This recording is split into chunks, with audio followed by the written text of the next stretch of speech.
I think something that I really try to advocate is having these small breaks throughout the day. Sometimes I meditate on the train, like I have an app called Insight Timer and some guided meditation for a few minutes. You can do a walking meditation. You can take breaks in the middle of your workday. You can just go outside, have your cup of tea and just practice presence. It's important to find these breaks throughout the day to just regulate, reset. And it's also important for your creativity, problem-solving skills, because if you continuously work, you have this clutter in your mind. And as soon as the mind calms down, that's when we start thinking clearly. Yeah. So imagine when you're going to bed and you're just about to fall asleep. Have you noticed how you remember the emails that you have not sent? Yeah. The best ideas. So many things that pop up. So it's so important to get to that state more often, because that's when we are creative. That's when we start becoming, that's when we thrive, right? And we declutter. Yeah. Hello ladies, and welcome back to my channel. My name is Aisha, aka Nurse Aisha. I'm a registered nurse here to spread awareness on preventative health and lifestyle choices for women. That is my focus, so you can lead a healthier and more informed life. Welcome. For those of you that are new here, welcome to our female to female conversations. Please do not forget to subscribe, like, and comment on these videos. So, today, I have a new topic for all of you. Today, we're gonna talk about breathing and flowing. Yes.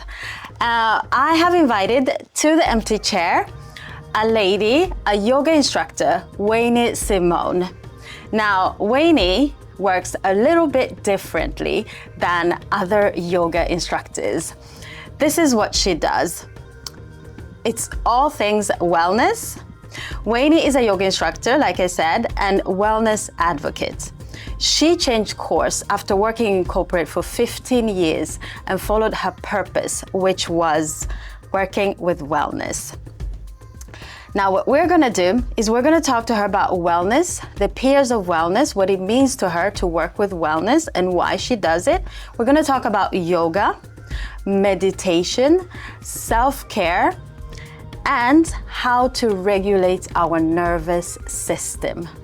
Of course, do not forget to subscribe, like, and comment on these videos, because it's really, really important to grow here on this platform, and I can create more of this content for you. Stay tuned for Weini Smon. All right, Weini. All right. How are you? I'm good. How are you? I'm good. Sunny outside, so I'm good. Nice. So we're here to talk about what you do. And in the intro, I said that you work with well-being or wellness, actually. Okay. And you work with well-being. So let's just explain what's the difference between wellness and well-being. So I call myself a wellness and DI advocate. Yeah. And wellness are the activities and the life choices that we make in order to achieve well-being. And well-being is often divided into 3, maybe 4 pillars. Yes. So physical, mental, social well-being, but also financial well-being. Yes. So all the activities that we do, those are the ones that we call wellness to achieve well-being. But they're often used interchangeably. Wellness, well-being is kind of, but there is a difference. As I said, wellness. Yeah. And that is just like a roof over everything that we do. It's the activities or life choices. Okay. But I mean, it's a nuances in the words, right? Okay. So explain the DEI. Yeah. Being a DEI advocate, what is that? So DEI stands for diversity, equity, and inclusion. And I often combine those 2 things, well-being and DEI, because often, let's go back to wellness, it's often perceived as a privilege. Not everyone has access to it. We often see one type of person participate in wellness activities. But me calling myself a diversity, equity, and inclusion advocate, that means that I don't think it's a privilege. I think everyone should have access to these activities in order to enhance their own well-being, regardless of your age, socioeconomic background, religion, whatever it may be that's constricting you from getting these activities. Yes. So it started with you. Yeah. You left your 9 to 5 to pursue this journey to well-being. How did you do that? After 15 years in corporate, you decided to leave. Yeah, so it wasn't like, oh, I want to pursue my passion, let me leave my corporate job. It wasn't a decision that I made overnight. It was something that organically grew.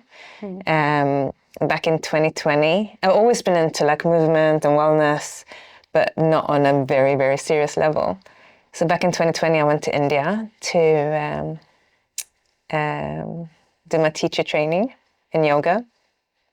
And I was often going to classes here in Sweden.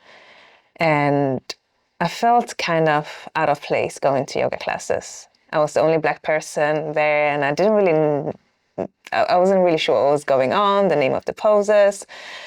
So I had a really bad foundation when I went to India. And I fell in love with the practice. Yet again, I was the only Black person there. The majority were white. There was a few ethnic minorities. So when I came back to Sweden, I started teaching my friends over Zoom.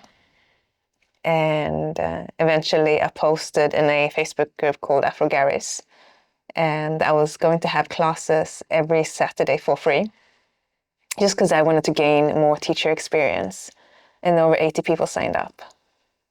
And I was like, wow, I wasn't expecting that. And that's when I also started my Instagram account. So about 5 years ago. And the community slowly grew. And I used my platform to inspire people to make better life choices. I wanted it to be an educative and inspiring platform for people of color. And they showed up. They showed up, and people were interested, curious, and the feedback that I received was, it's so nice to see a person that looks like us, that talks like us, that we can relate to, teaching us. And that just organically grew, and then I met a girl called Lua, and we went to Zanzibar, and then we started to have retreats in Zanzibar for people of color, which is called Desta Experience. And we have participants from all over the world, people of color participating in these retreats. And it's called Desta, which means joy.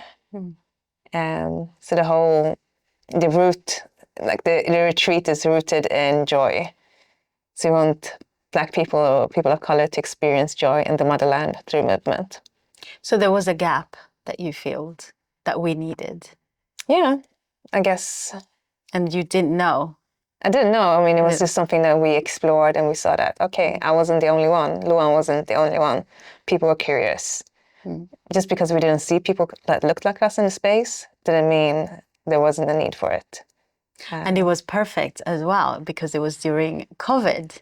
So people really wanted to feel better and also connect. I guess, but there's also a lot of downsides, right? Because I couldn't teach in a studio because of COVID. We started planning a retreat in the middle of COVID. I mean, people did not travel during COVID, but we managed to fill up the retreat anyway. So there were a lot of hindrances, but also a lot of possibilities during COVID. So I was doing a lot of things alongside my job. So I was working in institutional banking at Nordea. So I had a pretty senior role. I was a senior relationship manager. And it just got too much. I was getting more and more gigs on the wellness side because it started with community, but then companies started to reach out. I had people reaching out to me. So I was working before work. I was working during work and then after work. And then I was taking holiday or vacation to run retreats. So it didn't really make sense at the end because I was like, I'm always working, even though, I'm a wellness advocate. It doesn't, I have to practice where I preach and preach where I practice, right? So I decided to take leave from my job to see if I could make it work financially, if it was financially sustainable to do wellness full time. I took 6 months leave, and then my manager asked me, "Are you coming back?" And I was like, "Can you give me 6 more months?" And he did, and then I decided I'm not coming back. Yeah. So after a year, you started doing it full time. Full time. So tell us, what is well-being or wellness in general? I guess you tapped a little bit on the mental and social and financial parts of it, but just elaborate a little bit more. What does it mean for us to think about well-being and wellness and not just go about without considering this?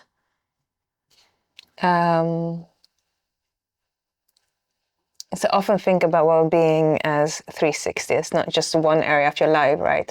A lot of people think that it's just physical movement or meditation, but think of physical well-being as being strong enough to deal with your day-to-day activities, like, I don't know, carrying your shopping bags or walking up the hill or running, doing these basic activities, feeling strong enough to like sit on a chair or without, leaning back or not having lower back pain or tension in your hips, like just being physically healthy, but also how you're sleeping, how you're eating, all of these activities.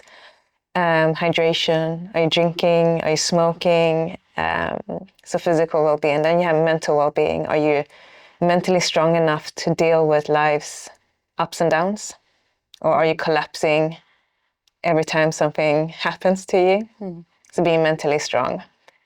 And then we have social well-being. Feeling that you're part of something. Feeling that you have a purpose. Are you waking up in the morning and feeling that you have a purpose for your job? Do you feel that people care about you? Do you feel seen, heard, acknowledged? Do you care about people? Do people care about you? That's social well-being. Yes, I feel it. I just felt a calmness. I guess you do that to me. Every time I see you, I feel so calm. I want to say numb, but not numb. I just feel so grounded. Everything you say, I guess we kind of do the same thing. Instead, I call it health and preventative health more. Are you drinking enough? Are you sleeping? If you're going for your checkups, but you don't do it from medical perspective like that, you do it from a well-being perspective, and it's so calming. And when you speak, it's just like, just what you just said. Do you feel seen from a social well-being? I mean, that is important, because a lot of people don't feel seen, especially in this world where everything is fast, very fast. Exactly. And because I do a lot of well-being things in different corporate environments. And this is a big part, right? Like, we have to have environments where people thrive, that they can be their best selves and perform at their best capabilities. There are a lot of things that can be done in the corporate world. For instance, if you look at what's going on in Palestine and Sudan, are managers reaching out to their staff and asking, "How are you? Do you know that we have therapists that you can talk to? Are you okay?"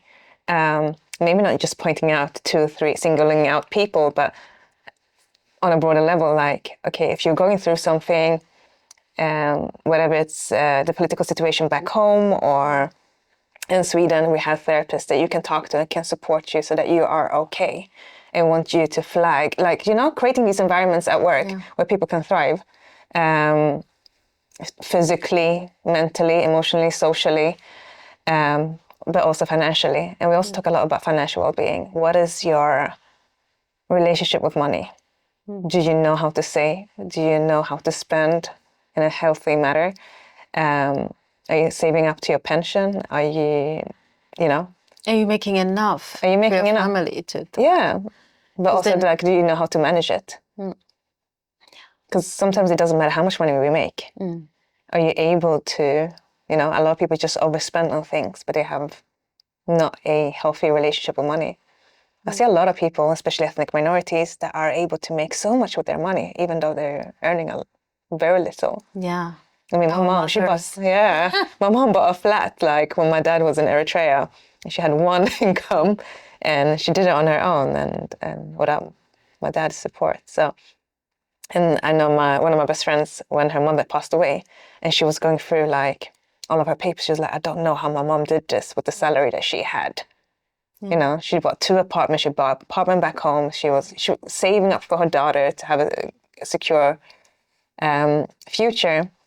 Maybe that's not a healthy relationship with money, because we think of a scarcity, and like, because we didn't grow up with much, or they didn't grow up with much. But yeah, that. But they knew how to make it. They knew how to make it. Yeah, but were they happy? Enough. Yeah. Were they happy, or were they all constantly worrying about money? Well, I don't think that can be answered, because I don't think they were worrying the way that we worry about money, because they have community distraction, I guess.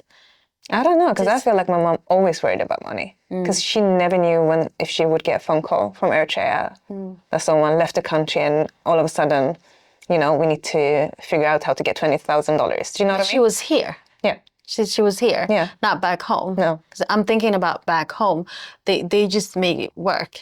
I mean, even if they didn't have enough to eat, they would maybe get somehow.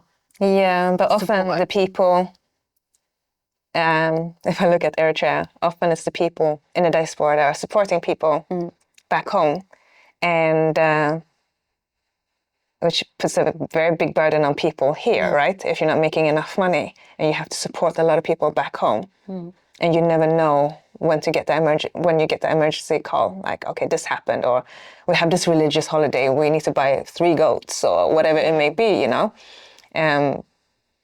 So yeah, what you're trying to explain is people here how we're not well, basically, because we are constantly worrying about people back home and the situation back home. No, I'm not saying that at all. I'm just saying that financial well-being is, just because you're managing money well, are you overly managing things, you know? Or are you constantly worrying about money? Are you, you know, just having a healthy relationship with money, because we also need to live. You know, we also need to enjoy life. We also need to live here and now. So having like a healthy relationship between saving, living here and now, and also spending, and like sometimes people struggle to just enjoy things because they're thinking about, you know, the survival mindset many people may have. So when you do work towards the corporate companies, you focus very much on the micro breaks and sustainability at work. Is it possible to achieve this in such a stressful work environment? So when I say micro breaks, it's a lot about intentional living. So stress is not bad. It helps us perform. It depends on what type of stress that we're talking about and which level of stress. So I often say that, you know, being chased by a lion, you should run.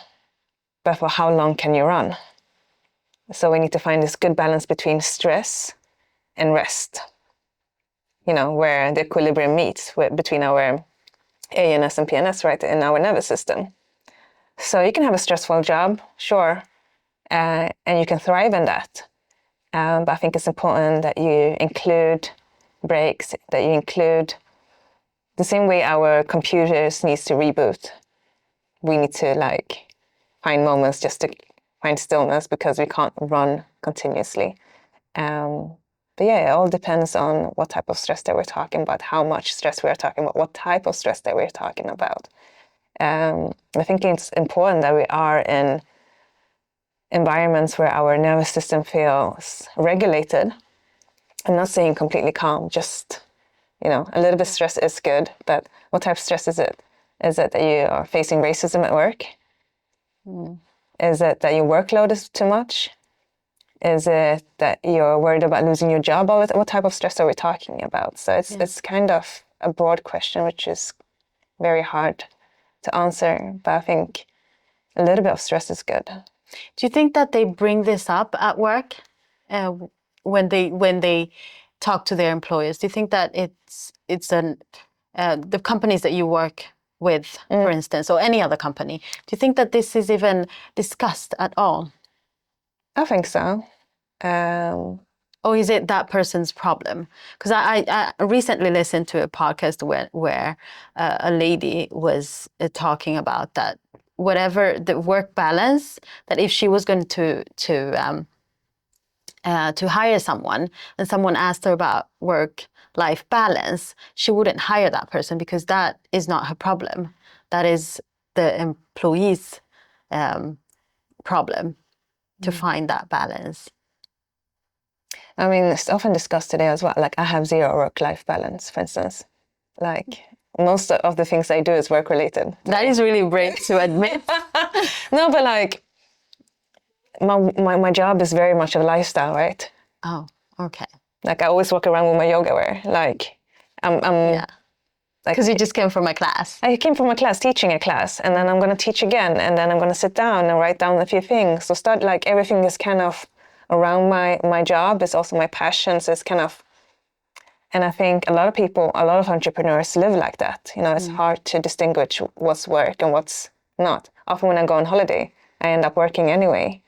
I take meetings, I teach, so many people don't really believe in work-life balance either. They think that, you know, you should love what you're doing at your workplace, and then it's kind of integrated, you know.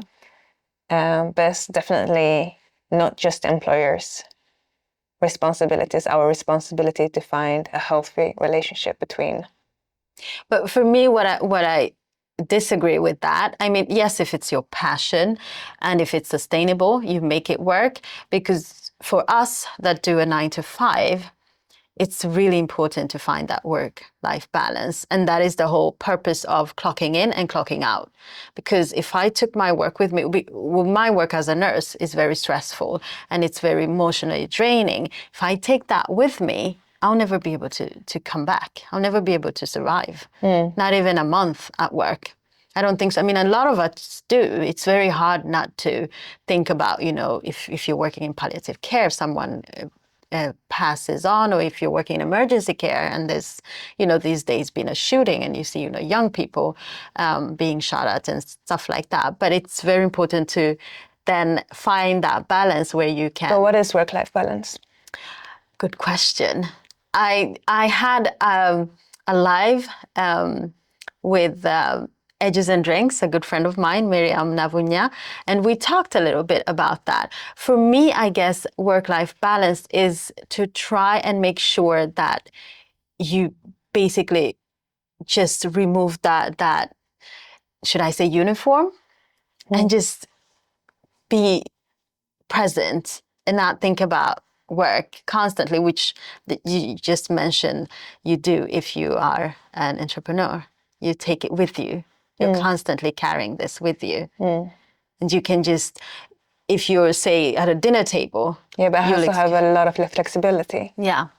Like, I guess that is what is positive to it. Yeah, but I mean, I think work-life balance can be defined in so many different ways. So, for instance, having flexibility, not going into the office. Can you take long breaks? Can you take holiday whenever you want to? Yeah. Do they have a nursery at the office? You know, what is work-life balance to you, and like, how do you want your life to look like? And can we put that type of pressure on the companies? So what does it mean, you know? For me, I honor flexibility a lot. If I don't want to go into the office, if I want to come in late one day and work late one day, you know? Time off. Take time off. Can I start at 12 one day and work until 8? You know, like, what is it? Or did I work so hard between 9 to 5 that I cannot disconnect when I get home? You know, there's a lot of things like, what is the work environment like? What are my colleagues like? So there's a lot of variables, I think, that is... For me, I guess it's also sustainability, to make sure that you are not overworked. And that is why I guess I'll focus it more on the people that work 9 to 5, to make sure that you what you don't like. Yeah. Recover. Yeah. When we talked on the phone, you talked about recovering. You said you don't really believe in that. Work hard and then recover. Yeah, I mean, I think we're in the wellness world, we talk a lot about rest, but I think rest is also an indication that we worked too hard. Like I try to compare slow living and rest. So if you slow things down and you're more intentional about how you live throughout the day, would you crave rest as much? If that makes sense. So often when we rest, that's when we get sick. That's when we catch a cold.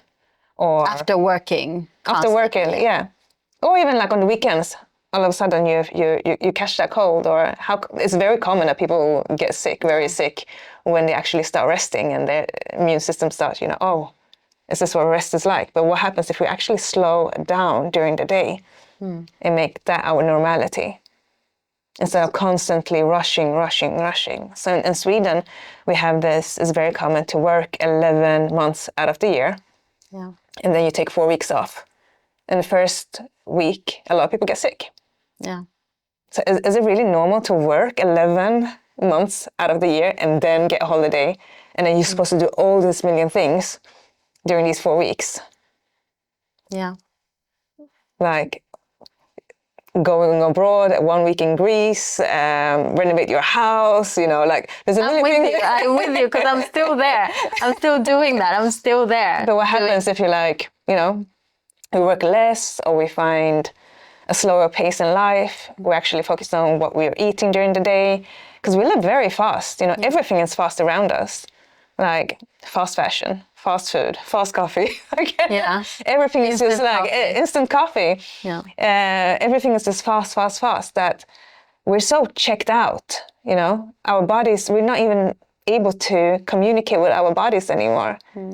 Like I was using the Apple Watch as a indicator of that, right? Like people need to have a watch today to just like, how did I sleep today? Oh, I slept really bad. Instead of, because life is just so fast at the moment that we're so disconnected from our bodies. I can't really. I think we talked about it. We were together at event where you were one of the speakers, and you did mention the Apple Watch and the trying to use this device to tell you if you should rest or not. And I talked to you about how my senses get easily overstimulated. I really need to like shut down and it doesn't have to do with my job, but it's just personally, I can easily get overstimulated with sound and light and just energy as well. And I think for me, it's important to regulate and think about that I make sure that I don't have I quiet most of the time at home, that I make sure that I'm not always looking at something, computer or something, but just maybe close my eyes and breathe. I think about that ever since, because I've been following your work for a year now. And every time I see you on social media, I think about that. I really it's in the back of my head to just, there's a practice that you do, and I hope that we can get time to do it at the end of this video and just breathe and regulate our nervous system. We'll get to that. So what is, you focus very much on well-being. And a big part of your job is to create space for people of color. How does that look like? How does that look like? How do you do that? You have the retreats. Yeah. You do. But here in Sweden, how do you include us, basically? Yeah, so I do that through different ways. I have worked a bit with ERG groups in the corporate environment, which is employee resource groups. So you have different communities in the workplace. So a lot of bigger companies like Spotify that I work a lot with, Google, Microsoft, the bigger companies that have specific group, for instance, for Black people. So I had a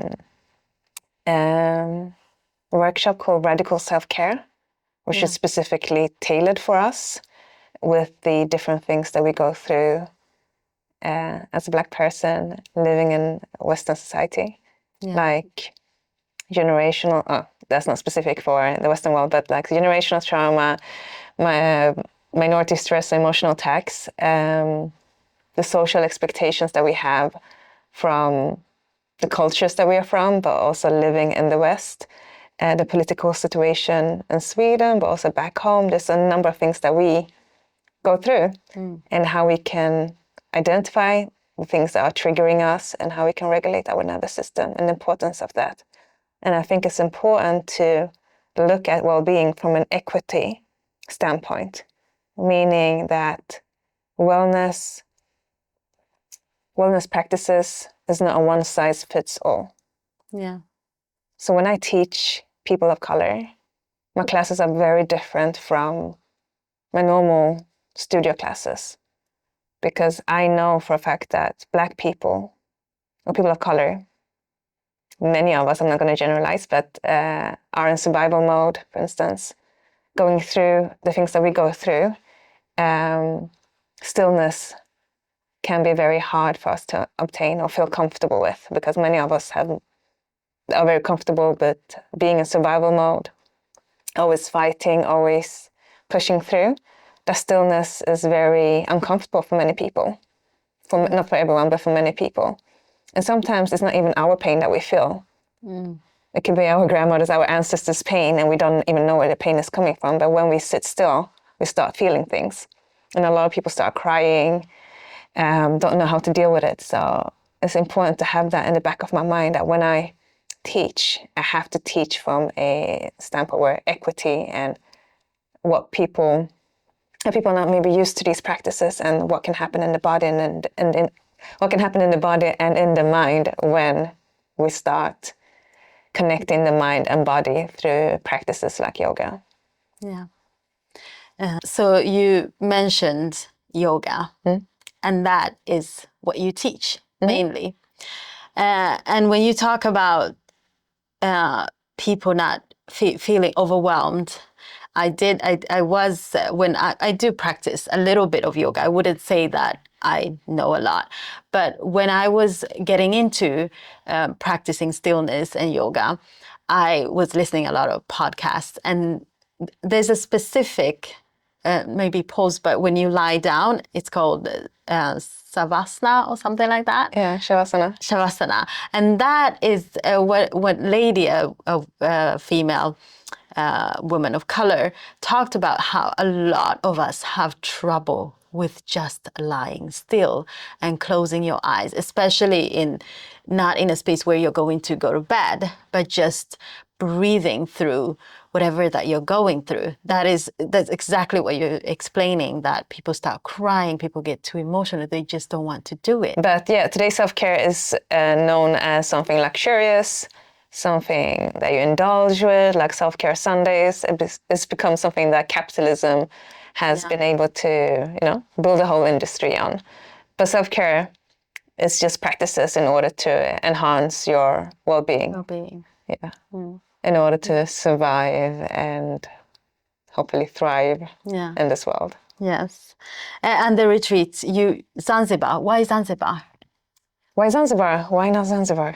Zanzibar is an amazing place. It is. I was there the first time, 2017, and I've traveled a lot in Africa, and to me, Zanzibar has always been, it's politically safe, and the infrastructure is good, the beaches are amazing, the culture is beautiful, and it's also like a place where a lot of people can feel at home, and because there's a lot of cultural richness in Zanzibar, mixture between Indian, the Arabic culture, the Bantu culture.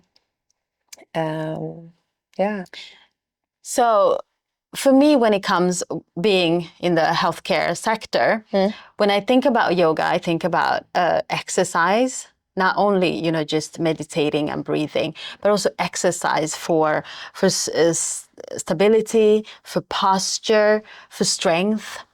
And funny enough, my family and I have a WhatsApp group, and one of my uncles basically came on and told us about his visit in a rural area in Rwanda. And on this trip, he had to use the old, what do they call, pits, you know, for toilets. And you have to squat on these toilets. And he had trouble doing that, you know, being a man in his 50s, early 60s. He could not do that. He couldn't balance. And I talked about, you know, all of this, that when it's that practice, you know, we've lost that completely, because I don't know when we got rid of the pits and the squatting toilets, but I think it's happened gradually, but they still exist in the rural areas.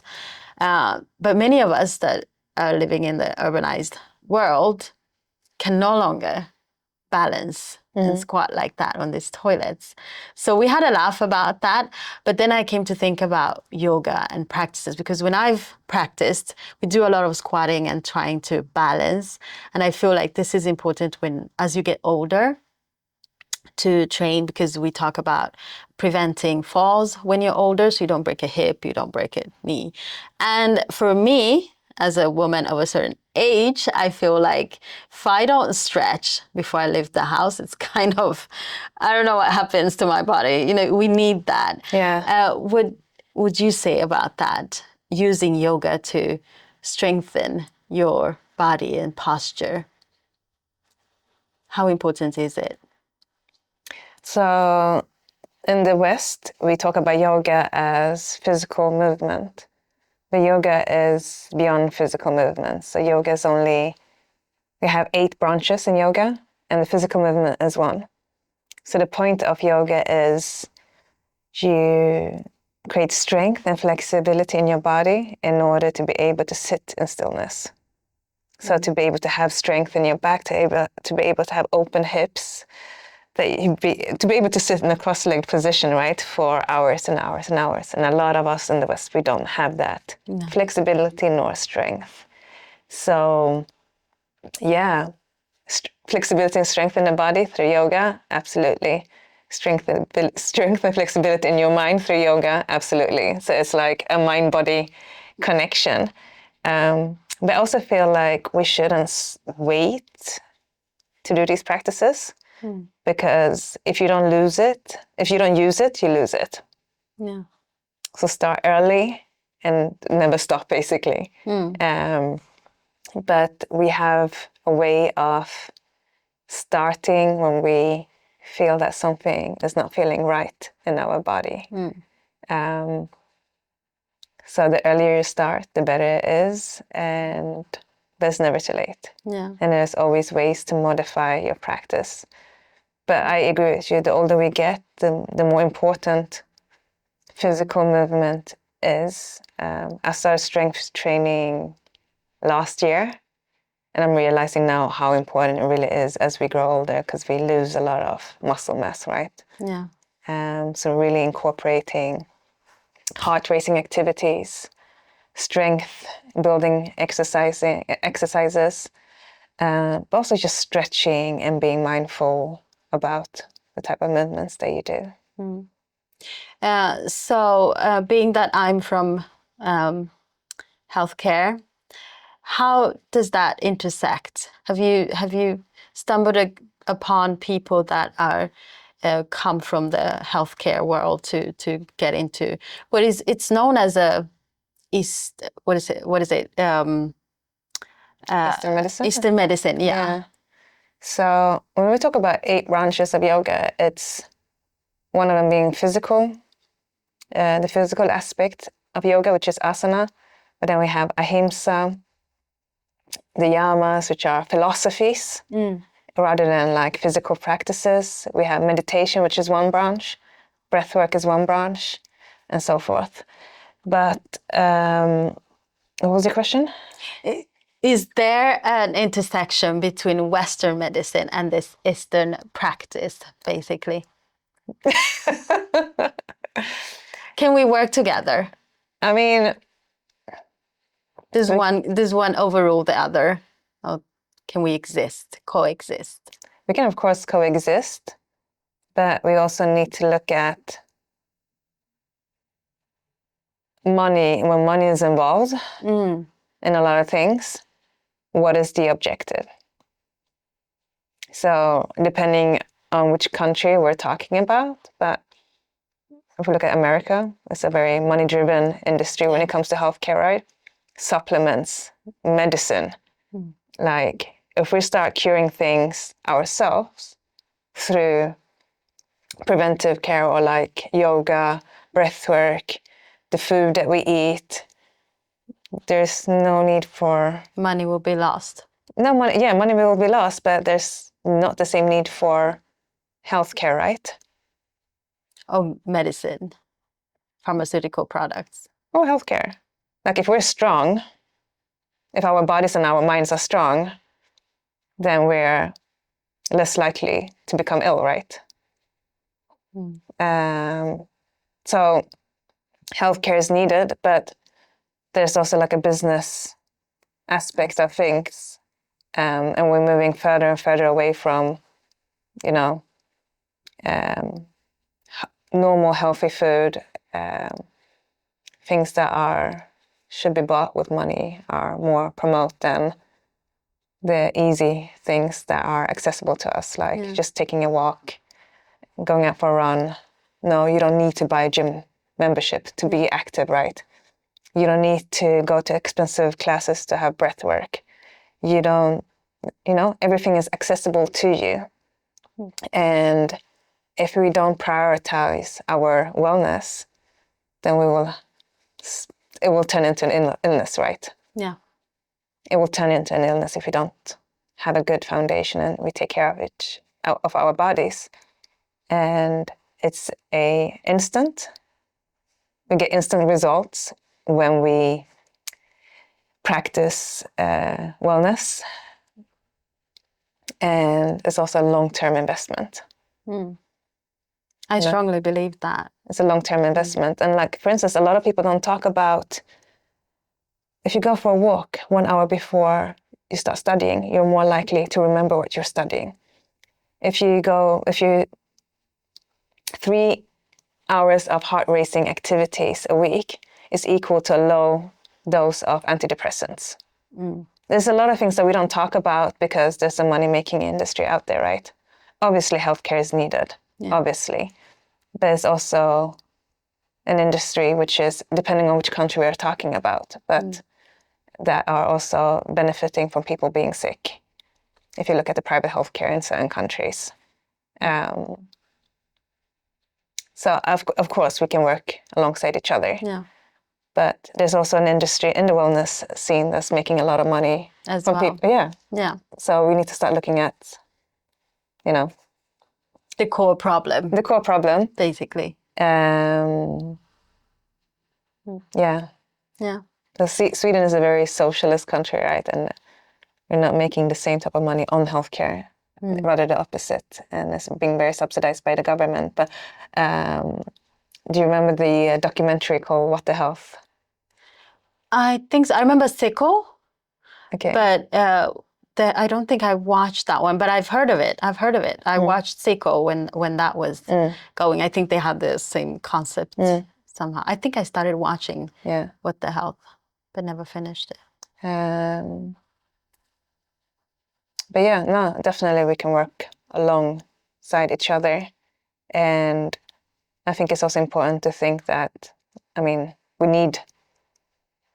need medicine, we need healthcare, we need, nothing's going to cure a broken leg, we need, but it's just using common sense as well, like, Common sense. Common sense. And just to be clear, we're not here to convince anyone to do any type of practice, but rather we're here to inspire and educate, right?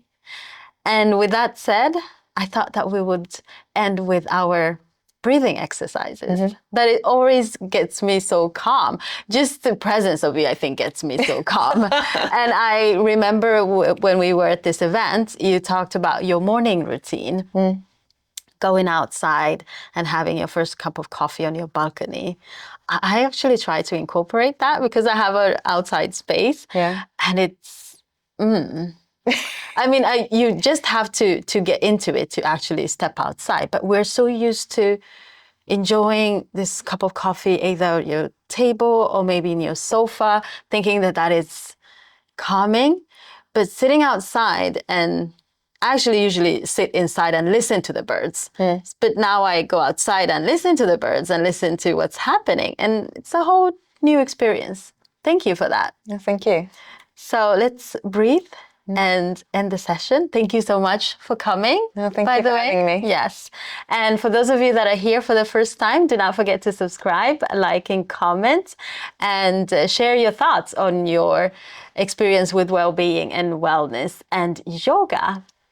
So one thing that a lot of people don't talk, that I wish I knew about different well-being practices, is one of the quickest way to calm and soothe your nervous system is through long exhales. So often our inhales are longer than our exhales. Okay, so exhale longer. Yeah, but often we inhale and the exhale is short in our day-to-day practices.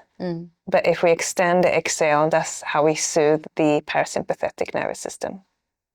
I'm thinking of so many of my patients that would benefit from this, but that's a whole other story. Let's just breathe, and you lead me into this breath work. Perfect. So really think about using your belly when you breathe. So we can start by just showing how to breathe properly. So you can place your hands on your belly, and as you inhale, expand the belly. And as you exhale through your nose, allow the belly to collapse. Inhale, expand the belly. Exhale slowly. Beautiful. And place your hands around your waist. And as you inhale, your belly expands horizontally and vertically. Horizontally and vertically. And then I invite you to place your hands on top of your chest, just so that the fingers are about to meet, just so that they're about to touch. So if you see my fingers, it's like that. And then when you inhale, expand the belly, expand the rib cage. You should almost feel like your fingers are moving away from each other as you inhale. And as you exhale, feel how the fingers are meeting again. Inhale, expand the belly, expand the chest. Exhale. Beautiful. And then place your hands around your neck. And continue to breathe like this, where you expand the belly and expand the rib cage. Just pay attention if you're creating tension around your neck, your shoulders. All right, so my first question to you is that how you breathe normally? No. No. So what happens is we have, of course you know this, you're a nurse, but we have the diaphragm right underneath our rib cage. And that becomes it's a muscle that becomes very weak because often we are shallow breathing. So we're using the top parts of our lungs. So the more we use our belly when we breathe, that's a very effective way to breathe, and that's how we're supposed to breathe. That's when the diaphragm becomes strong. So the more we practice belly breathing, diaphragmatic breathing, the stronger it gets.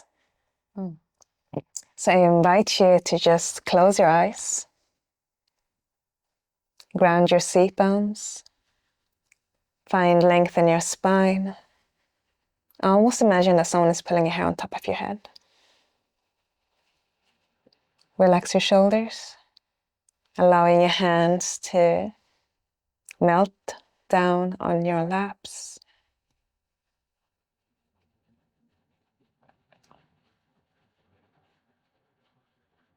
Soften your forehead, eyebrows, the space between your eyebrows.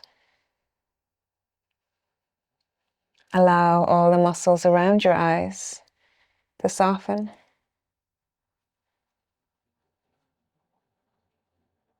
Bring your awareness to your ears, from the inside out, from the outside in.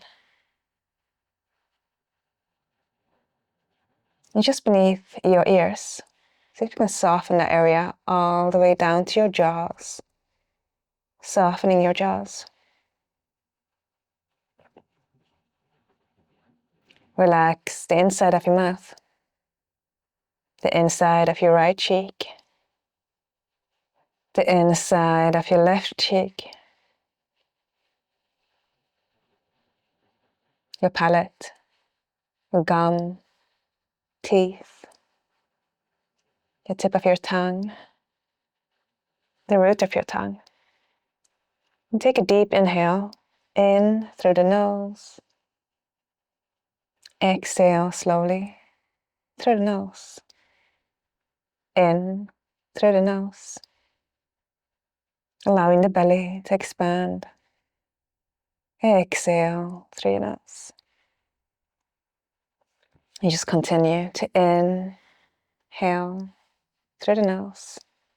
Exhale through the nose. Feeling the sense of relaxation every time you exhale.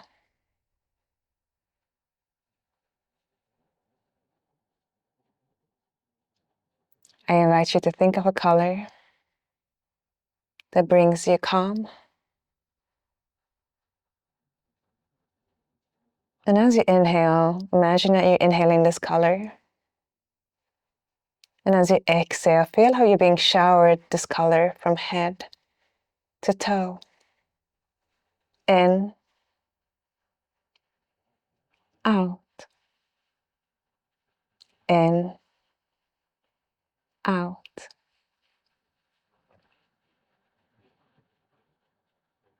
I invite you to open your eyes. Welcome back. Oh my God, that was amazing. Thank you.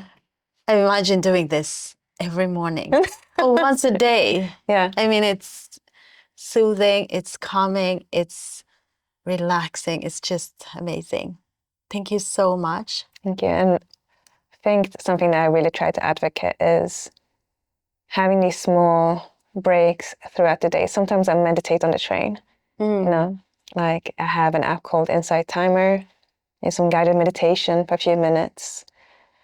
You can do a walking meditation. You can take breaks in the middle of your workday. You can just go outside, have your cup of tea, and just practice presence. It's important to find these breaks throughout the day to just regulate, reset, and it's also important for your creativity, problem-solving skills, because if you continuously work, you have this clutter in your mind, and as soon as the mind calms down, that's when we start thinking clearly. Yeah. So imagine when you're going to bed and you're just about to fall asleep. Have you noticed how you remember the emails that you have not sent? Yeah. The best ideas. So many things that pop up. So that it's so important to get to that state more often, because that's when we are creative. That's when we start becoming, that's when we thrive, right? And we declutter. Yeah. I need that. I need to declutter my mind. And the thing is with guided meditation, because usually you think that you will remember this. I usually think that I'll remember what you said, but it's important to be reminded and get that someone to lead you through it. You can use this if you want to. Yeah, of course. Please do. Thank you so much. Thank you. Thank you.